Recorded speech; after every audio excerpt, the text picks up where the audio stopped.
रात का वक्त था। शहर की लाइट्स हल्की हल्की चमक रही थीं और बारिश के बाद सड़क गीली थी। दूर से एक गाड़ी आकर रुकी। गाड़ी का दरवाज़ा खुला और सयान बाहर निकला। उसके चेहरे पर वाज़े तनाव था। वो आहिस्ता आहिस्ता गेट की तरफ बढ़ा।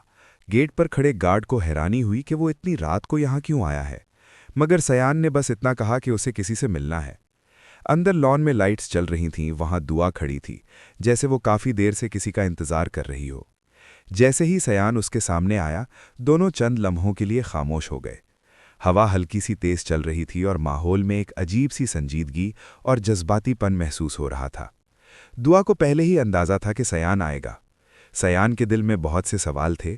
वो जानना चाहता था कि जो बात दुआ ने पहले कही थी, क्या वो वाकई सच थी।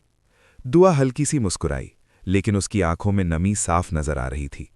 उसे मालूम था कि सच हमेशा इतना आसान नहीं होता जितना लोग समझते हैं। सयान को लग रहा था कि सब लोग उसके खिलाफ खड़े हो गए हैं। उसे समझ नहीं आ रहा था कि आखिर ऐसा क्यों हो रहा है। दुआ ने उसे समझाया कि अक्सर लोग सच से डरते हैं, इसीलिए वो उस इंसान के खिलाफ हो जाते हैं जो सच बोलता है। इसी लम्हे घर के अंदर से अचानक आवाज़ आई और एक आदमी गुस्से में बाहर आ गया। उसका चेहरा सख्त था और सयान को देखते ही उसका गुस्सा और बढ़ गया। माहौल एकदम से तनाव का शिकार हो गया, लेकिन सयान अपनी जगह मजबूती से खड़ा रहा। उसके अंदर एक अजीब सी हिम्मत थी। उसने साफ अल्फाज में जाहिर किया कि वो किसी से भागने वाला नहीं है। तब उस आदमी ने एक ऐसी बात कही जिसने सब कुछ बदल देने का इशारा दिया। उसने बताया कि अगली सुबह एक ऐसा फैसला होने वाला है जो सब कुछ बदल देगा। ये सुनकर दुआ चौंक गई और उसे लगा कि ये सब गलत हो रहा है। उसने उसे रोकने की कोशिश की, लेकिन आदमी ने सर्द लहजे में कहा कि फैसला हो चुका है। इस लम्हे माहौल में गहरी खामोशी छा गई।